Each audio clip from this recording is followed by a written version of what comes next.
So my husband told me something really beautiful the other day, and it was that he was in his germination process. Now, if you don't know what germination is, it is when a seed starts to sprout after a period of dormancy. And I know we all just came out of winter season, and with that probably brought a lot of heavy feelings, a lot of isolation, just not really knowing what to do with ourselves, but learn how to rest. So I went through quite a season last year, and with that, one of the lessons that I learned was non-attachment. And this is something I've constantly been learning over my entire journey. And when I say non-attachment, I mean letting go of the idea that things have to happen in your life a certain way in order for them to be perfect for you. And last year, I thought I was going to have a home birth when I birthed this little one right here. And I had this whole plan. I had a midwife, I had a doula, and it did not turn out that way. I had to release the idea of what I wanted to happen in order to embrace what my daughter wanted to happen. And it was an unsaid but an intuitive communication between the two of us that I think that we all have with ourselves on paths that we go on. You know, sometimes you just get intuition and you just know what the right thing to do is, even if it doesn't look the way that you thought it should. So, non-attachment through the spring season. I think this is going to look different for everyone, but the idea remains universal that the old has to die in order for the new to come forth. Now, for you, this may mean letting go of an idea of what you thought should happen with your life. It could be career, it could be a relationship, it could be finances, it could be your spiritual relationship. I can attest that my spiritual relationship with myself has died many times. I thought I was supposed to be certain things and it just did not work out that way. But what you manifest always ends up happening. And I know that manifestation's kind of gotten a bad rap, but I think it's just because people have a different understanding of what it is. So when I was in high school, I thought that I was going to be a teacher and a stay-at-home mom. Now, the irony is this is actually what I do. I use a digital platform to teach people, and not just a digital platform. I've also taught in person before, but teach people how to believe in themselves, to believe in the impossible, because the impossible doesn't exist. It's all that there is the possible. Teaching people to guide themselves through their emotions has all been a part of my journey. It just didn't happen in the traditional sense. Becoming a mother did not happen in the traditional sense for me. I thought that it was going to happen years ago when I was in my early 20s, and that's not really how it worked out, but everything happened in the timing that it was supposed to, with the person it was supposed to, in the way that it was supposed to happen. I think that not non-attachment, but attachment happens very often. Attachment happens very often because of anxiety, fears that are stemmed from subconscious programming, things that may have happened to us as children, things that we may have observed in our everyday lives. And when you're in a program, that's how you operate. You know, computers, they follow a program that is set up for them. And sometimes when the program diverts, it crashes. We, however, are humans with complex emotions, and our forms of crashing can happen in the form of drugs. They can happen in the form of self-hate. It can happen in the form of suicide, depression. There's so many things. And one of the biggest parts of my mission, I believe, here in life are learning to be of service to others, but teaching them to be of service to themselves. And a lot of that has to have had come from, sorry, there's a little tongue twister, me kind of having to deconstruct my own ego and what I feel like I'm here to do. Because in this physical realm, we get really obsessed with like image and money and things that we think create the person that we're supposed to be in this lifetime. And there were quite a few times where I got caught up in ego, thinking this was all about who I thought I was supposed to be or who the public perceived me as, not realizing that I'm creating everything around me, including what I think others think of me. if we're supposed to be in service to other people in this world, you have to kind of put yourself away for a moment and say, okay, what is it that I'm here to do? Who is it that I'm here to be? And then deconstruct that too. Because these ideas, this idea of karma that we have, of a life path, things that I've learned through like astrology, through tarot, through spiritual texts, is that we are who we think we are and we're not who we think we are, but they're all the same person.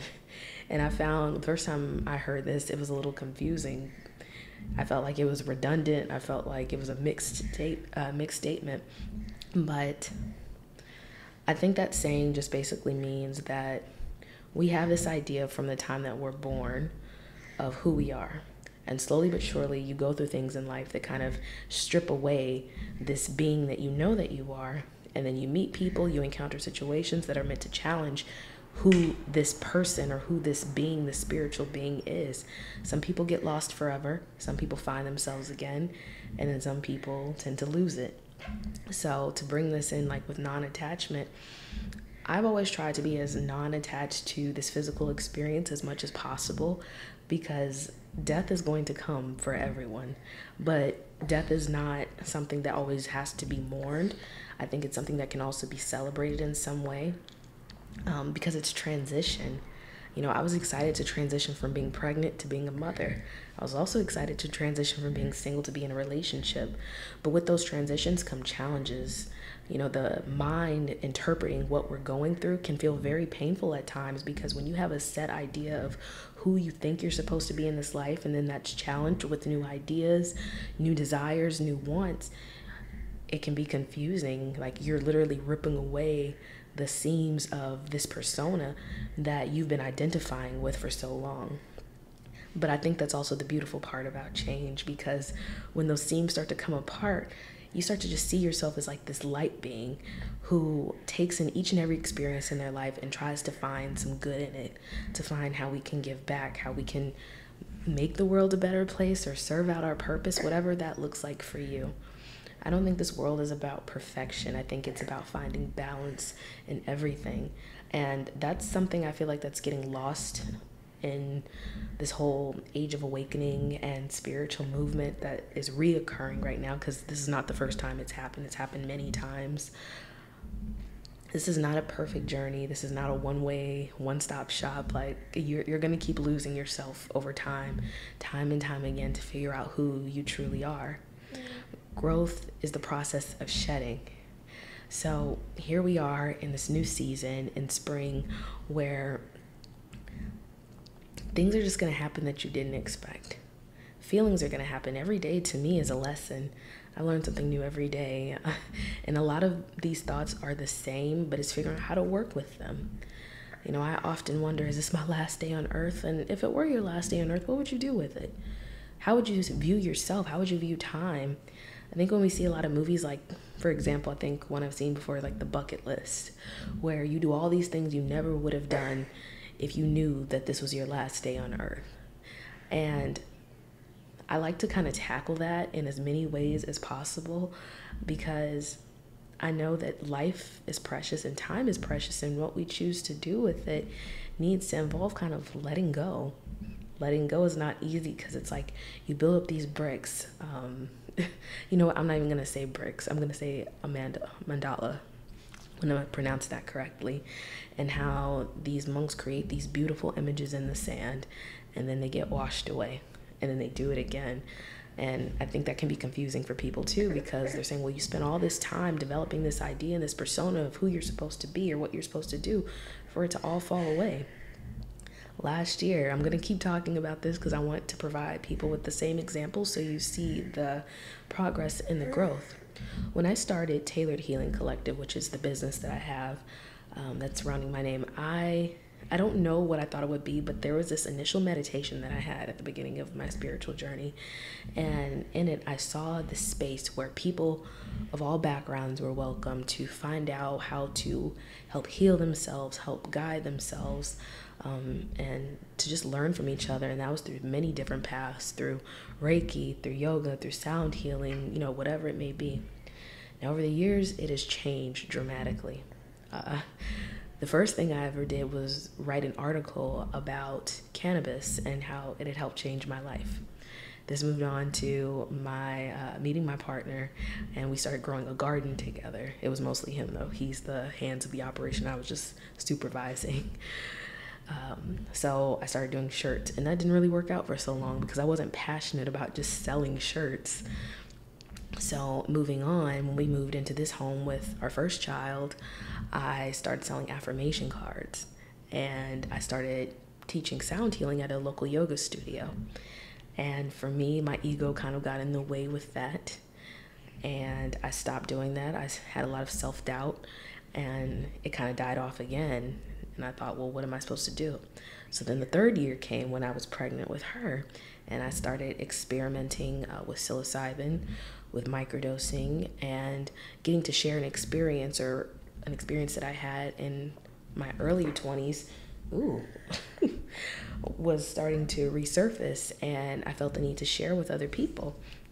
And now, once again, we're in another transition where I don't necessarily want to talk about that all the time. I want to show people how to reach these states in different ways and not just stay stuck on one. So you see, like, every time I thought my business was going to be something, it died off and turned into something else.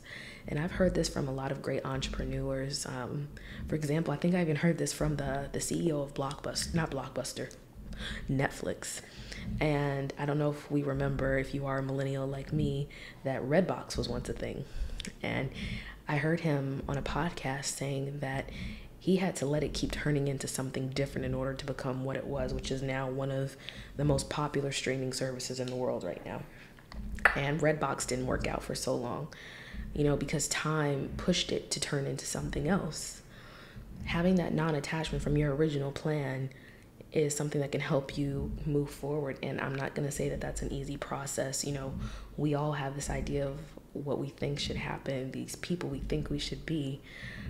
For a long time, I thought that I had to be successful, that I had to have a bunch of money to make things happen, that, if I had X, Y, and Z in place, and if I bought all these items and I had all these things, that this would make me closer to the experience.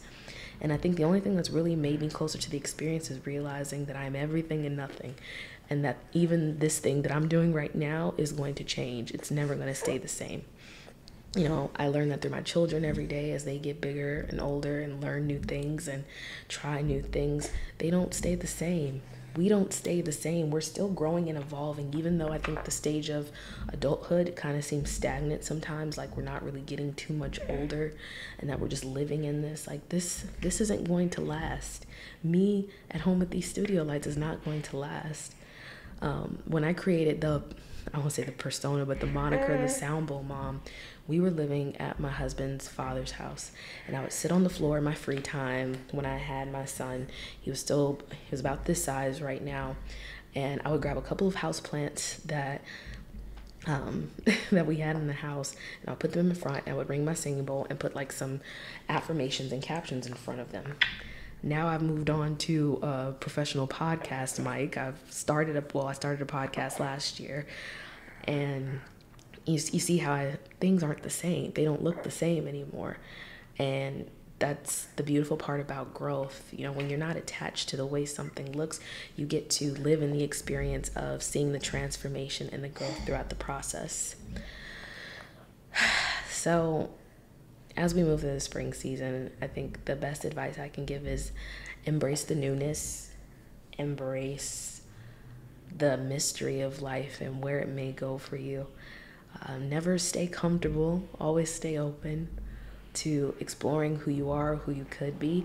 I don't want to ever tell anybody don't have goals. I think goals are always important, but kind of be free with them. Allow things to change over time. Don't feel like if it doesn't happen tomorrow in this exact way that you're a failure, because I've done this many times. I'll probably do it a few more until it starts to sink in. Change has to occur. Shedding has to occur for growth to happen. And we're going to keep doing that until we transition into the next world.